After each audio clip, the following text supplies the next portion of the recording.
ಸಚಿವರು ಸಚಿವ ಸ್ಥಾನ ತ್ಯಾಗದ ಮಾತನಾಡ್ತಾ ಇದ್ದಾರೆ. ಹೈಕಮಾಂಡ್ ಹೇಳಿದ್ರೆ ಮಂತ್ರಿ ಸ್ಥಾನ ಬಿಡಕ್ ನಾವು ಸಿದ್ಧ ಅಂತ ಹೇಳ್ತಾ ಇದ್ದಾರೆ. ಮುನಿಯಪ್ಪ ಜಮೀರ್ ಬಳಿಕ ಇದೀಗ ಕೃಷ್ಣ ಬೈರೇಗೌಡರ ಸರದಿ. 2.5 ವರ್ಷಗಳ ಬಳಿಕ ಸಂಪುಟ ಪುನರ್ರಚನೆ ಫಿಕ್ಸ್ ಅನ್ನೋದಂತೂ ಗೊತ್ತಾಗ್ತಿದೆ. ಇದರಲ್ಲಿ ಕೃಷ್ಣ ಬೈರೇಗೌಡರು ಕೂಡ ಅದೇ ಮಾತನ್ನ ಹೇಳಿದ್ದಾರೆ. ಹೊಸಬರಿಗೆ ಅವಕಾಶ ಅಂತ ಹೈಕಮಾಂಡ್ ಹೇಳಿದೆ ಅಂತ ಕೃಷ್ಣ ಬೈರೇಗೌಡ ಬೆಂಗಳೂರಿನಲ್ಲಿ ಸ್ಫೋಟಕ ಹೇಳಿಕೆ ಕೊಟ್ಟಿದ್ದಾರೆ. ಈ ಹಿಂದೆ ಸಚಿವ ಕೆ ಮುನಿಯಪ್ಪ ಅದೇ ಮಾತನ್ನ ಹೇಳಿದ್ರು, ಜಮೀರ್ ಅಹಮದ್ ಅದೇ ಮಾತನ್ನ ಹೇಳಿದ್ರು, ಕೃಷ್ಣ ಬೈರೇಗೌಡ ಅದೇ ಮಾತನ್ನ ಹೇಳ್ತಾ ಇದ್ದಾರೆ. ಪಕ್ಷ ನನಗೆ 3 ಬಾರಿ ಸಚಿವ ಸ್ಥಾನ ನೀಡಿದೆ, ಹೈಕಮಾಂಡ್ ಹೇಳಿದ್ರೆ ಸಚಿವ ಸ್ಥಾನ ಬಿಡೋದಕ್ಕೆ ರೆಡಿ ಅಂತ ಹೇಳ್ತಾ ಇದ್ದಾರೆ. ಸಂಪುಟಕ್ಕೆ ಅರ್ಹತೆ ಇರುವವರಿಗೆ ಅವಕಾಶ ಸಿಗಬೇಕು ಅಂತ ಕೃಷ್ಣ ಬೈರೇಗೌಡ ಹೇಳಿದ್ದಾರೆ. ಪ್ರಶ್ನೆ ಬರ್ತಕ್ಕಂಥದ್ದು ಕೃಷ್ಣ ಬೈರೇಗೌಡರನ್ನಾಗ್ಲಿ, ಮುನಿಯಪ್ಪ ಅವರನ್ನಾಗ್ಲಿ ಅಥವಾ ಜಮೀರ್ ಅಹಮದ್ ಅವರನ್ನಾಗ್ಲಿ ಬಿಡೋದಕ್ಕೆ ಸಾಧ್ಯ ಇದೆಯಾ ಅನ್ನುವಂಥದ್ದು ಪ್ರಶ್ನೆ. ಹಾಗಾದ್ರೆ ಯಾರೆಲ್ಲ ಸಂಪುಟದಿಂದ ಹೊರಗಡೆ ಹೋಗ್ತಾರೆ, ಯಾರೆಲ್ಲ ಹೊಸಬರು ಸಂಪುಟಕ್ಕೆ ಇನ್ ಆಗ್ತಾರೆ ಅನ್ನುವಂಥದ್ದು ಒಂದು ಕಡೆ ಪ್ರಶ್ನೆ ಆದ್ರೆ, ಮತ್ತೊಂದು ಕಡೆ ಈ ಮುಖ್ಯಮಂತ್ರಿ ಬದಲಾವಣೆ ವಿಚಾರ ಸರ್ಕಾರದ ಸ್ಥಿರತೆಯ ಮೇಲೂ ಕೂಡ ಪ್ರಭಾವ ಬೀರುತ್ತಾ ಅನ್ನೋದು ಇನ್ನೊಂದು ಆಂಗಲ್. ದೊಡ್ಡ ಆಯಾಮದಲ್ಲಿ ನೋಡೋದಾದ್ರೆ ಏನಾಗತ್ತೆ ಅಂತ ಇನ್ನಷ್ಟು ಅಪ್ಡೇಟ್ ಪಡ್ಕೊಳ್ಳೋಣ. ನಮ್ಮ ಪ್ರತಿನಿಧಿ ಬಸವರಾಜ್ ಲೈವ್ ಕನೆಕ್ಟ್ ಆಗಿದ್ದಾರೆ. ಬಸವರಾಜ್, ಒಂದು ಕಡೆ ಸಂಪುಟ ಪುನರ್ರಚನೆ ವಿಚಾರ ಆಗೇ ಆಗುತ್ತೆ, ಸಂಪುಟ ಪುನರ್ರಚನೆ ಆಗೇ ಆಗುತ್ತೆ ಅಥವಾ ವಿಸ್ತರಣೆ ಆಗೇ ಆಗುತ್ತೆ. ಕೆಲವರು ಹಿರಿಯ ತಲೆಗಳು, ಕೆಲವರು ಹಳಬರು ಸಚಿವ ಸ್ಥಾನ ಬಿಡಬೇಕಾಗುತ್ತೆ ಅನ್ನೋಂಥದ್ದು ಒಂದು ಕಡೆ ಆದ್ರೆ, ಮತ್ತೊಂದು ಕಡೆ ಮುಖ್ಯಮಂತ್ರಿ ಬದಲಾವಣೆ ವಿಚಾರ ಎಲ್ಲ ರಾಜಕೀಯ ಚಟುವಟಿಕೆ ಮೇಲೆ ಮತ್ತು ಸರ್ಕಾರದ ಸ್ಥಿರತೆಯ ಮೇಲೆ ಎಷ್ಟು ಮಟ್ಟಿಗೆ ಪ್ರಭಾವ ಬೀರುತ್ತೆ ಅನ್ನುವಂಥದ್ದು ಏನ್ ನಡೀತಾ ಇದೆ ಕಾಂಗ್ರೆಸ್ ಮನೆಯ ಅಂಗಳದಲ್ಲಿ?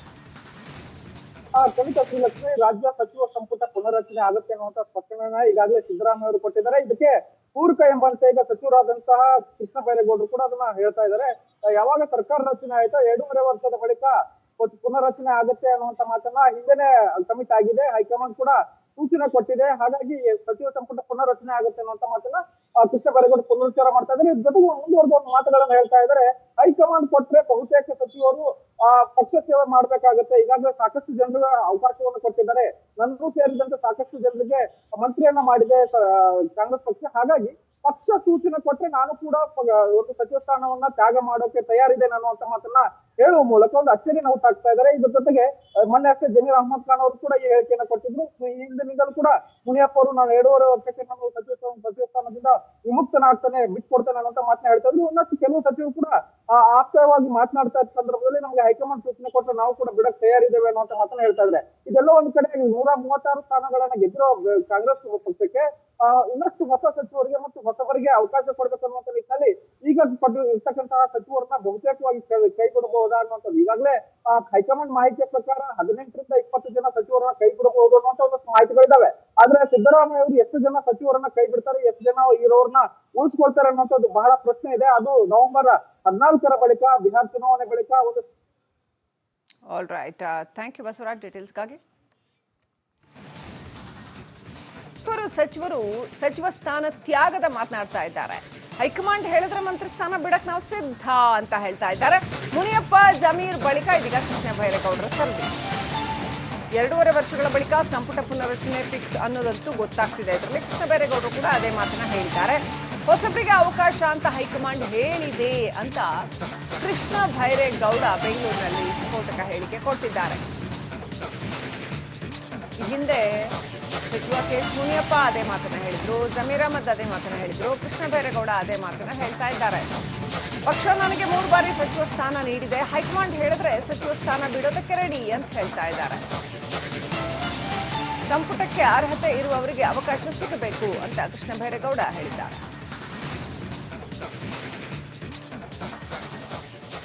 ಪ್ರಶ್ನೆ ಬರ್ತಕ್ಕಂಥದ್ದು ಕೃಷ್ಣ ಬೈರೇಗೌಡರನ್ನಾಗ್ಲಿ, ಮುನಿಯಪ್ಪ ಅವರನ್ನಾಗ್ಲಿ ಅಥವಾ ಜಮೀರ್ ಅಹಮದ್ ಅವರನ್ನಾಗ್ಲಿ ಬಿಡೋದಕ್ಕೆ ಸಾಧ್ಯ ಇದೆಯಾ ಅನ್ನುವಂಥದ್ದು ಪ್ರಶ್ನೆ. ಹಾಗಾದ್ರೆ ಯಾರೆಲ್ಲ ಸಂಪುಟದಿಂದ ಹೊರಗಡೆ ಹೋಗ್ತಾರೆ, ಯಾರೆಲ್ಲ ಹೊಸಬರು ಸಂಪುಟಕ್ಕೆ ಇನ್ ಆಗ್ತಾರೆ ಅನ್ನುವಂಥದ್ದು ಒಂದು ಕಡೆ ಪ್ರಶ್ನೆ ಆದ್ರೆ, ಮತ್ತೊಂದು ಕಡೆ ಈ ಮುಖ್ಯಮಂತ್ರಿ ಬದಲಾವಣೆ ವಿಚಾರ ಸರ್ಕಾರದ ಸ್ಥಿರತೆಯ ಮೇಲೂ ಕೂಡ ಪ್ರಭಾವ ಬೀರುತ್ತಾ ಅನ್ನೋದು ಇನ್ನೊಂದು ಆಂಗಲ್. ದೊಡ್ಡ ಆಯಾಮದಲ್ಲಿ ನೋಡೋದಾದ್ರೆ ಏನಾಗುತ್ತೆ ಅಂತ ಇನ್ನಷ್ಟು ಅಪ್ಡೇಟ್ ಪಡ್ಕೊಳ್ಳೋಣ. ನಮ್ಮ ಪ್ರತಿನಿಧಿ ಬಸವರಾಜ್ ಲೈವ್ ಕನೆಕ್ಟ್ ಆಗಿದ್ದಾರೆ. ಬಸವರಾಜ್, ಒಂದು ಕಡೆ ಸಂಪುಟ ಪುನರ್ರಚನೆ ವಿಚಾರ ಹಾಗೆ ಆಗುತ್ತೆ, ಸಂಪುಟ ಪುನರ್ರಚನೆ ಹಾಗೆ ಆಗುತ್ತೆ ಅಥವಾ ವಿಸ್ತರಣೆ ಹಾಗೆ ಆಗುತ್ತೆ. ಕೆಲವರು ಹಿರಿಯ ತಲೆಗಳು, ಕೆಲವರು ಹಳಬರು ಸಚಿವ ಸ್ಥಾನ ಬಿಡಬೇಕಾಗುತ್ತೆ ಅನ್ನೋಂಥದ್ದು ಒಂದು ಕಡೆ. ಆದರೆ ಮತ್ತೊಂದು ಕಡೆ ಮುಖ್ಯಮಂತ್ರಿ ಬದಲಾವಣೆ ವಿಚಾರ ಎಲ್ಲ ರಾಜಕೀಯ ಚಟುವಟಿಕೆ ಮೇಲೆ ಮತ್ತು ಸರ್ಕಾರದ ಸ್ಥಿರತೆಯ ಮೇಲೆ ಎಷ್ಟು ಮಟ್ಟಿಗೆ ಪ್ರಭಾವ ಬೀರುತ್ತೆ ಅನ್ನುವಂಥದ್ದು. ಏನ್ ನಡೀತಾ ಇದೆ ಕಾಂಗ್ರೆಸ್ ಮನೆಯ ಅಂಗಳದಲ್ಲಿ? ಕವಿತಾ ಶ್ರೀಲಕ್ಷ್ಮಿ, ರಾಜ್ಯ ಸಚಿವ ಸಂಪುಟ ಪುನರ್ರಚನೆ ಆಗುತ್ತೆ ಅನ್ನುವಂತ ಸ್ಪಷ್ಟನೆಯನ್ನ ಈಗಾಗಲೇ ಸಿದ್ದರಾಮಯ್ಯ ಅವರು ಕೊಟ್ಟಿದ್ದಾರೆ. ಇದಕ್ಕೆ ಪೂರಕ ಎಂಬಂತೆ ಈಗ ಸಚಿವರಾದಂತಹ ಕೃಷ್ಣ ಬೈರೇಗೌಡರು ಕೂಡ ಅದನ್ನ ಹೇಳ್ತಾ ಇದ್ದಾರೆ. ಯಾವಾಗ ಸರ್ಕಾರ ರಚನೆ ಆಯ್ತೋ 2.5 ವರ್ಷದ ಬಳಿಕ ಪುನರ್ರಚನೆ ಆಗುತ್ತೆ ಅನ್ನುವಂತ ಮಾತನ್ನ ಹಿಂದೆನೆ ಕಮಿಟ್ ಆಗಿದೆ. ಹೈಕಮಾಂಡ್ ಕೂಡ ಸೂಚನೆ ಕೊಟ್ಟಿದೆ. ಹಾಗಾಗಿ ಸಚಿವ ಸಂಪುಟ ಪುನರ್ರಚನೆ ಆಗುತ್ತೆ ಅನ್ನುವಂತ ಮಾತನ್ನ ಕೃಷ್ಣ ಬೈರೇಗೌಡ ಪುನರುಚ್ಚಾರ ಮಾಡ್ತಾ ಇದ್ದಾರೆ. ಇದ್ರ ಜೊತೆಗೆ ಮುಂದುವರೆದ ಒಂದು ಮಾತುಗಳನ್ನ ಹೇಳ್ತಾ ಇದ್ದಾರೆ. ಹೈಕಮಾಂಡ್ ಕೊಟ್ರೆ ಬಹುತೇಕ ಸಚಿವರು ಪಕ್ಷ ಸೇವೆ ಮಾಡ್ಬೇಕಾಗತ್ತೆ. ಈಗಾಗಲೇ ಸಾಕಷ್ಟು ಜನರಿಗೆ ಅವಕಾಶವನ್ನು ಕೊಟ್ಟಿದ್ದಾರೆ. ನನ್ನೂ ಸೇರಿದಂತೆ ಸಾಕಷ್ಟು ಜನರಿಗೆ ಮಂತ್ರಿಯನ್ನ ಮಾಡಿದೆ ಕಾಂಗ್ರೆಸ್ ಪಕ್ಷ. ಹಾಗಾಗಿ ಪಕ್ಷ ಸೂಚನೆ ಕೊಟ್ರೆ ನಾನು ಕೂಡ ಒಂದು ಸಚಿವ ಸ್ಥಾನವನ್ನ ತ್ಯಾಗ ಮಾಡೋಕೆ ತಯಾರಿದೆ ಅನ್ನುವಂತ ಮಾತನ್ನ ಹೇಳುವ ಮೂಲಕ ಒಂದು ಅಚ್ಚರಿನ ಹುಟ್ಟಾಗ್ತಾ ಇದ್ದಾರೆ. ಇದ್ರ ಜೊತೆಗೆ ಮೊನ್ನೆ ಅಷ್ಟೇ ಜಮೀರ್ ಅಹಮದ್ ಖಾನ್ ಅವರು ಕೂಡ ಈ ಹೇಳಿಕೆಯನ್ನ ಕೊಟ್ಟಿದ್ರು. ಈ ಹಿಂದಿನಿಂದಲೂ ಕೂಡ ಮುನಿಯಪ್ಪ ಅವರು ನಾನು 2.5 ವರ್ಷಕ್ಕೆ ನಾನು ಸಚಿವ ಸ್ಥಾನದಿಂದ ವಿಮುಕ್ತನಾಗ್ತಾನೆ, ಬಿಟ್ಕೊಡ್ತಾನೆ ಅನ್ನೋಂತ ಮಾತನ್ನ ಹೇಳ್ತಾ ಇದ್ರು. ಇನ್ನಷ್ಟು ಕೆಲವು ಸಚಿವರು ಕೂಡ ಆಪ್ತವಾಗಿ ಮಾತನಾಡ್ತಾ ಇದ್ದ ಸಂದರ್ಭದಲ್ಲಿ ನಮ್ಗೆ ಹೈಕಮಾಂಡ್ ಸೂಚನೆ ಕೊಟ್ಟರೆ ನಾವು ಕೂಡ ಬಿಡಕ್ ತಯಾರಿದ್ದೇವೆ ಅನ್ನುವಂತ ಮಾತನ್ನ ಹೇಳ್ತಾ ಇದ್ದಾರೆ. ಇದೆಲ್ಲ ಒಂದ್ ಕಡೆ 136 ಸ್ಥಾನಗಳನ್ನ ಗೆದ್ದಿರೋ ಕಾಂಗ್ರೆಸ್ ಪಕ್ಷಕ್ಕೆ ಇನ್ನಷ್ಟು ಹೊಸ ಸಚಿವರಿಗೆ ಮತ್ತು ಹೊಸಬರಿಗೆ ಅವಕಾಶ ಕೊಡ್ಬೇಕನ್ನುವಂತ ನಿಟ್ಟಿನಲ್ಲಿ ಈಗ ಇರ್ತಕ್ಕಂತಹ ಸಚಿವರನ್ನ ಬಹುತೇಕವಾಗಿ ಕೈ ಬಿಡಬಹುದಾ ಅನ್ನುವಂಥದ್ದು. ಈಗಾಗಲೇ ಹೈಕಮಾಂಡ್ ಮಾಹಿತಿಯ ಪ್ರಕಾರ 18ರಿಂದ 20 ಜನ ಸಚಿವರನ್ನ ಕೈ ಬಿಡಬಹುದು ಅನ್ನುವಂತ ಒಂದಷ್ಟು ಮಾಹಿತಿಗಳಿದಾವೆ. ಆದ್ರೆ ಸಿದ್ದರಾಮಯ್ಯ ಅವರು ಎಷ್ಟು ಜನ ಸಚಿವರನ್ನ ಕೈ ಬಿಡ್ತಾರೆ, ಎಷ್ಟು ಜನ ಇರೋರ್ನ ಉಳಿಸ್ಕೊಳ್ತಾರೆ ಅನ್ನೋಂಥದ್ದು ಬಹಳ ಪ್ರಶ್ನೆ ಇದೆ. ಅದು ನವೆಂಬರ್ 14ರ ಬಳಿಕ, ಬಿಹಾರ್ ಚುನಾವಣೆ ಬಳಿಕ ಒಂದು. All right, thank you Basavaraj ಡೀಟೇಲ್ಸ್ಗಾಗಿ. ಸಚಿವರು ಸಚಿವ ಸ್ಥಾನ ತ್ಯಾಗದ ಮಾತನಾಡ್ತಾ ಇದ್ದಾರೆ. ಹೈಕಮಾಂಡ್ ಹೇಳಿದ್ರೆ ಮಂತ್ರಿ ಸ್ಥಾನ ಬಿಡಕ್ ನಾವು ಸಿದ್ಧ ಅಂತ ಹೇಳ್ತಾ ಇದ್ದಾರೆ. ಮುನಿಯಪ್ಪ, ಜಮೀರ್ ಬಳಿಕ ಇದೀಗ ಕೃಷ್ಣ ಬೈರೇಗೌಡರ ಸಭೆ. 2.5 ವರ್ಷಗಳ ಬಳಿಕ ಸಂಪುಟ ಪುನರ್ರಚನೆ ಫಿಕ್ಸ್ ಅನ್ನೋದಂತೂ ಗೊತ್ತಾಗ್ತಿದೆ. ಇದರಲ್ಲಿ ಕೃಷ್ಣ ಬೈರೇಗೌಡರು ಕೂಡ ಅದೇ ಮಾತನ್ನ ಹೇಳಿದ್ದಾರೆ. ಹೊಸಬರಿಗೆ ಅವಕಾಶ ಅಂತ ಹೈಕಮಾಂಡ್ ಹೇಳಿದೆ ಅಂತ ಕೃಷ್ಣ ಬೈರೇಗೌಡ ಬೆಂಗಳೂರಿನಲ್ಲಿ ಸ್ಫೋಟಕ ಹೇಳಿಕೆ ಕೊಟ್ಟಿದ್ದಾರೆ. ಈ ಹಿಂದೆ ಸಚಿವ ಕೆ ಮುನಿಯಪ್ಪ ಅದೇ ಮಾತನ್ನ ಹೇಳಿದ್ರು, ಜಮೀರ್ ಅಹಮದ್ ಅದೇ ಮಾತನ್ನ ಹೇಳಿದ್ರು, ಕೃಷ್ಣ ಬೈರೇಗೌಡ ಅದೇ ಮಾತನ್ನ ಹೇಳ್ತಾ ಇದ್ದಾರೆ. ಪಕ್ಷ ನನಗೆ 3 ಬಾರಿ ಸಚಿವ ಸ್ಥಾನ ನೀಡಿದೆ, ಹೈಕಮಾಂಡ್ ಹೇಳಿದ್ರೆ ಸಚಿವ ಸ್ಥಾನ ಬಿಡೋದಕ್ಕೆ ರೆಡಿ ಅಂತ ಹೇಳ್ತಾ ಇದ್ದಾರೆ. ಸಂಪುಟಕ್ಕೆ ಅರ್ಹತೆ ಇರುವವರಿಗೆ ಅವಕಾಶ ಸಿಗಬೇಕು ಅಂತ ಕೃಷ್ಣ ಬೈರೇಗೌಡ ಹೇಳಿದ್ದಾರೆ. ಪ್ರಶ್ನೆ ಬರ್ತಕ್ಕಂಥದ್ದು ಕೃಷ್ಣ ಬೈರೇಗೌಡರನ್ನಾಗ್ಲಿ, ಮುನಿಯಪ್ಪ ಅವರನ್ನಾಗ್ಲಿ ಅಥವಾ ಜಮೀರ್ ಅಹಮದ್ ಅವರನ್ನಾಗ್ಲಿ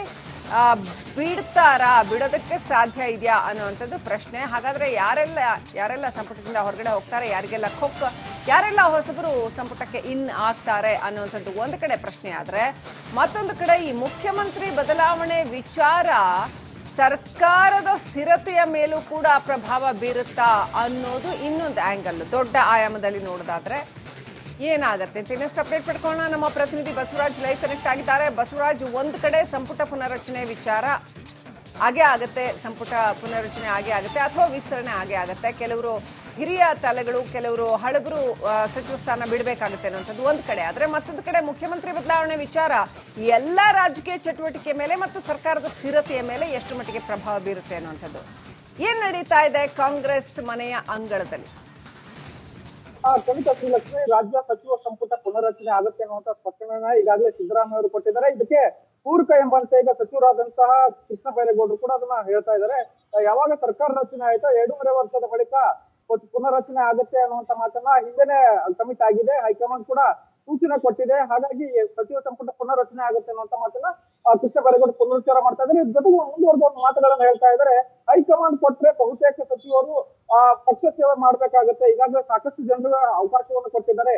ನನ್ನೂ ಸೇರಿದಂತೆ ಸಾಕಷ್ಟು ಜನರಿಗೆ ಮಂತ್ರಿಯನ್ನ ಮಾಡಿದೆ ಕಾಂಗ್ರೆಸ್ ಪಕ್ಷ. ಹಾಗಾಗಿ ಪಕ್ಷ ಸೂಚನೆ ಕೊಟ್ರೆ ನಾನು ಕೂಡ ಒಂದು ಸಚಿವ ಸ್ಥಾನವನ್ನ ತ್ಯಾಗ ಮಾಡೋಕೆ ತಯಾರಿದೆ ಅನ್ನುವಂತ ಮಾತನ್ನ ಹೇಳುವ ಮೂಲಕ ಒಂದು ಅಚ್ಚರಿನ ಹುಟ್ಟಾಗ್ತಾ ಇದ್ದಾರೆ. ಇದ್ರ ಜೊತೆಗೆ ಮೊನ್ನೆ ಅಷ್ಟೇ ಜಮೀರ್ ಅಹಮದ್ ಖಾನ್ ಅವರು ಕೂಡ ಈ ಹೇಳಿಕೆಯನ್ನ ಕೊಟ್ಟಿದ್ರು. ಈ ಹಿಂದಿನಿಂದಲೂ ಕೂಡ ಮುನಿಯಪ್ಪ ಅವರು ನಾನು 2.5 ವರ್ಷಕ್ಕೆ ನಾನು ಸಚಿವ ಸ್ಥಾನದಿಂದ ವಿಮುಕ್ತನಾಗ್ತಾನೆ, ಬಿಟ್ಕೊಡ್ತಾನೆ ಅನ್ನೋಂತ ಮಾತನ್ನ ಹೇಳ್ತಾ ಇದ್ರು. ಇನ್ನಷ್ಟು ಕೆಲವು ಸಚಿವರು ಕೂಡ ಆಪ್ತವಾಗಿ ಮಾತನಾಡ್ತಾ ಇದ್ದ ಸಂದರ್ಭದಲ್ಲಿ ನಮ್ಗೆ ಹೈಕಮಾಂಡ್ ಸೂಚನೆ ಕೊಟ್ಟರೆ ನಾವು ಕೂಡ ಬಿಡಕ್ ತಯಾರಿದ್ದೇವೆ ಅನ್ನುವಂತ ಮಾತನ್ನ ಹೇಳ್ತಾ ಇದ್ದಾರೆ. ಇದೆಲ್ಲ ಒಂದ್ ಕಡೆ 136 ಸ್ಥಾನಗಳನ್ನ ಗೆದ್ದಿರೋ ಕಾಂಗ್ರೆಸ್ ಪಕ್ಷಕ್ಕೆ ಇನ್ನಷ್ಟು ಹೊಸ ಸಚಿವರಿಗೆ ಮತ್ತು ಹೊಸಬರಿಗೆ ಅವಕಾಶ ಕೊಡ್ಬೇಕನ್ನುವಂತ ನಿಟ್ಟಿನಲ್ಲಿ ಈಗ ಇರ್ತಕ್ಕಂತಹ ಸಚಿವರನ್ನ ಬಹುತೇಕವಾಗಿ ಕೈ ಬಿಡಬಹುದಾ ಅನ್ನುವಂಥದ್ದು ಈಗಾಗಲೇ ಹೈಕಮಾಂಡ್ ಮಾಹಿತಿಯ ಪ್ರಕಾರ 18ರಿಂದ 20 ಜನ ಸಚಿವರನ್ನ ಕೈ ಬಿಡಬಹುದು ಅನ್ನುವಂತ ಒಂದಷ್ಟು ಮಾಹಿತಿಗಳಿದಾವೆ.